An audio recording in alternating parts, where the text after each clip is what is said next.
think we're rolling. We've lost our cameraman because of our short staff, but it's okay because they're over there manning the booth, and I guess that's important. That's like half the reason why we're here. That's okay. It's cable access, just go with it. So we have here, get ready. This guest here, it's kind of a big deal in the world of tiny rectangles. Kind of. That's right. I'm talking about the director of the one and only Spellman Museum of Stamp and Postal History, Mr. Brian Howard. Now, I know what you're thinking. Stamps, right? Isn't that just something I lose in my junk drawer?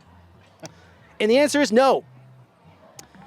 Not when Brian's involved. Because under his watch, stamps become stories, history, art, mystery, and possibly treasure, depending on what's stuck to that old envelope from 1904.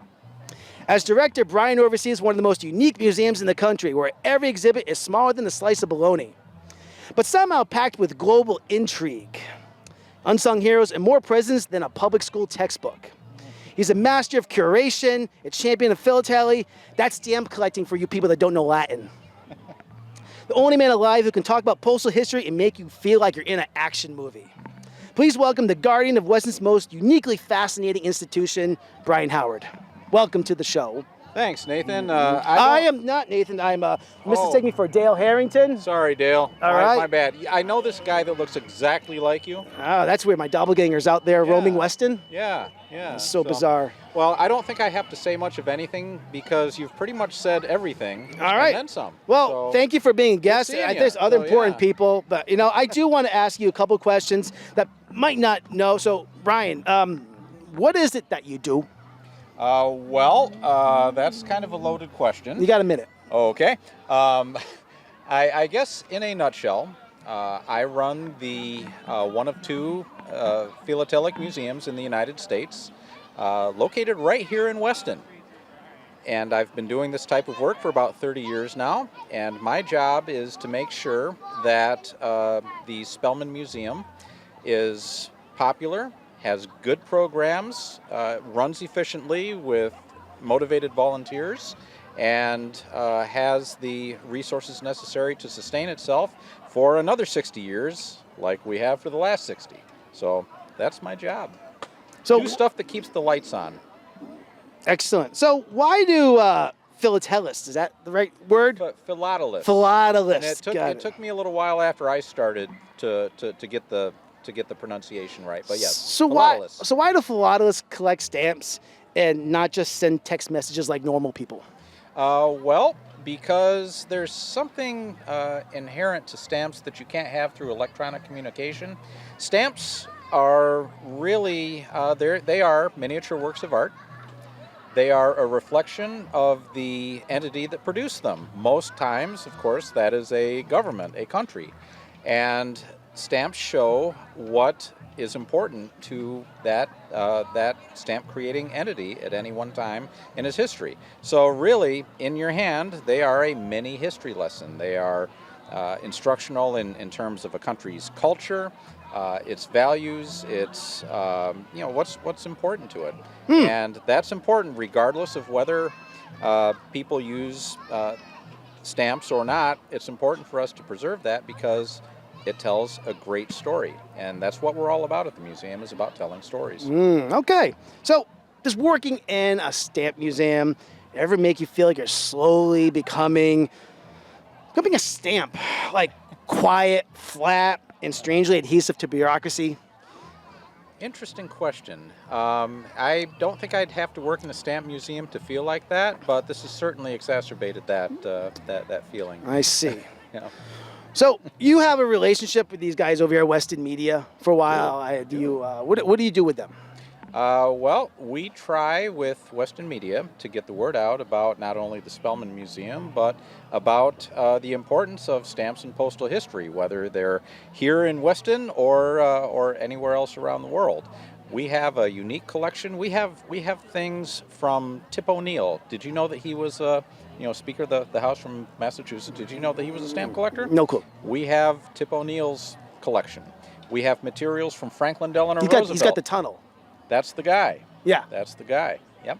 And we have things from Dwight D. Eisenhower. Ah. So we are a reflection not only of Weston, we are a reflection of this region, of this nation's culture, and we do that through the medium of postage stamps. So I can't say that we're unique. We are one of 2 stamp museums in the country, but we're almost unique, and we are the only one in the Northeast United States. So come on down and visit. What do? You have a show, I hear? I do have a show. Yeah. So I have a show too. Oh, you do? Yeah. Oh, yeah? Okay. Do The- you the- tape well, it on the it's the VCR retro here? pop-up talk show. This is actually the Oh. first episode. I think it's Oh. going to be an annual event. I want to jinx it, Cool. but All right. you're one Yeah. of the first guests. But well, I'm you honored. might be Yep. able.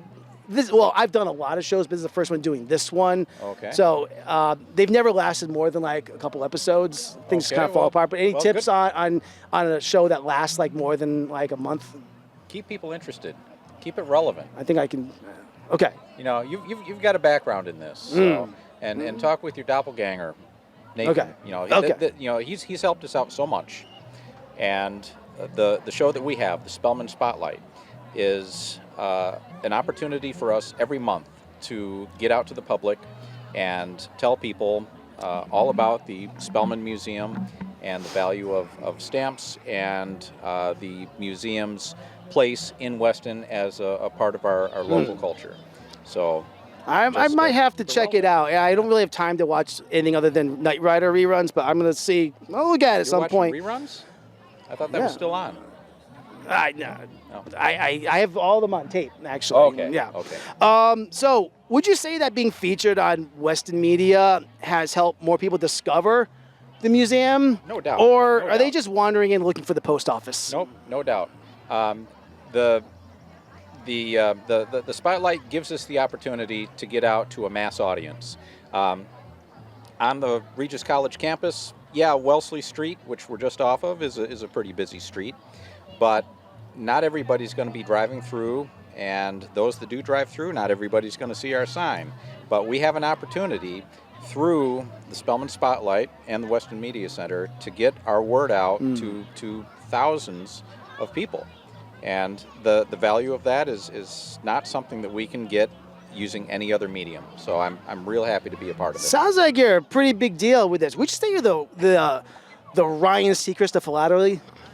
I don't know if I'd put myself up on that pedestal, Oh, but okay. I'm close. You know, maybe the Anderson Cooper. Okay, Maybe. that's cool. Yeah. One last thing here. You know, it sounds like you may have achieved some local fame around here.